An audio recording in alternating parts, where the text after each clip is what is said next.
کتنا ملے گا کچھ بھی پتا نہیں ہے. اور یہی دراصل جوا ہے. جیسے جوا میں لاٹری میں آپ جو ہے ٹکٹ خریدتے ہیں, آپ کا کچھ بھی نہیں نکل سکتا ہے, آپ کا بہت بڑا انعام بھی نکل سکتا ہے. تو دراصل یہی جوا ہے. تو اگر اس کوپن کی وہ قیمت لگا رہا ہے, اصل سامان میں قیمت میں اضافہ کر رہا ہے, تب اس کا خریدنا جائز نہیں ہے. اور اگر وہ سامان کو اس کے اصلی ریٹ میں بیچ رہا ہے اور ساتھ میں آپ کو ایک کوپن بھی دے رہا ہے, تو اگر وہ ساتھ میں کوپن بھی دے رہا ہے اور اس میں اضافہ نہیں کر رہا ہے, تو ایسی صورت میں یہاں پر ہم یہ دیکھیں گے کہ وہ جو دکاندار ہے, ایسا تو نہیں ہے کہ وہ دکاندار دوسرے دکانداروں کو اس سے نقصان ہو رہا ہے. ایسا ہو سکتا ہے کہ کوئی دکاندار کوپن بانٹ رہا ہے اور سارے کسٹمر اس کوپن کی وجہ سے اس کے پاس جا رہے ہیں. تو اگر اس کوپن بانٹنے کی وجہ سے, دیکھیے میرے جواب میں سنیے, اس جواب کے اندر, اس جواب میں سارے لوگوں کا, سارے مسائل کا جواب آئے گا انشاءاللہ. تو اگر اس کی وجہ سے دوسرے تاجروں کا نقصان ہو رہا ہے تو ایسی صورت میں تب بھی جائز نہیں ہوگا.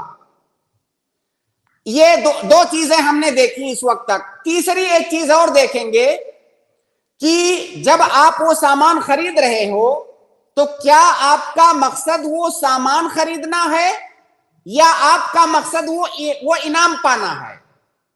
اگر بیسیکلی آپ کا مقصد وہ سامان کی ضرورت نہیں ہے, آپ کو, آپ اس لالچ میں سامان خرید رہے ہو کہ ہو سکتا ہے میرا انعام نکل آئے, تو ایسی صورت میں بھی خریدنا جائز نہیں ہوگا. کیوں؟ وہ اس لیے کہ سامان تو آپ کا مقصد ہے ہی نہیں, اور جو چیز آپ کے مقصد میں داخل نہیں ہے گویا کہ وہ خرید و فروخت میں شامل نہیں ہے, اس کو آپ سائڈ کر دیجئے. آپ کا مقصد وہ انعام ہے, اور وہ انعام تو آپ کو پتا نہیں ہے کہ ملے گا کہ نہیں ملے گا, اور اس انعام کے لالچ میں آپ ایک رقم جو ہے سامنے والے کو دے رہے ہیں اور اس کی کوئی ضمانت اور گارنٹی نہیں ہے کہ ملے گا کہ نہیں ملے گا, تو اس صورت میں بھی یہ جوا ہو جائے گا. تو بنیادی طور سے یہ تین چیزیں دیکھیں گے. پہلا یہ کہ کیا وہ جو کوپن دے رہا ہے اس کوپن کی قیمت لے رہا ہے کہ نہیں, اگر قیمت لے رہا ہے تو جائز نہیں ہے. اور دوسرا یہ کہ کیا دوسرے تاجروں کو اس سے نقصان پہنچا رہا ہے, وہ اگر نقصان پہنچا رہا ہے تب بھی جائز نہیں ہے. تیسرا یہ کہ آپ کا مقصد کیا وہ کوپن حاصل کرنا, وہ انعام حاصل کرنا ہے یا وہ سامان خریدنا ہے. اگر سامان خریدنا آپ کا مقصد ہے تب تو جائز ہے, اور اگر وہ کوپن آپ کا مقصد ہے یا وہ انعام آپ کا مقصد ہے تو یہ جائز نہیں ہے.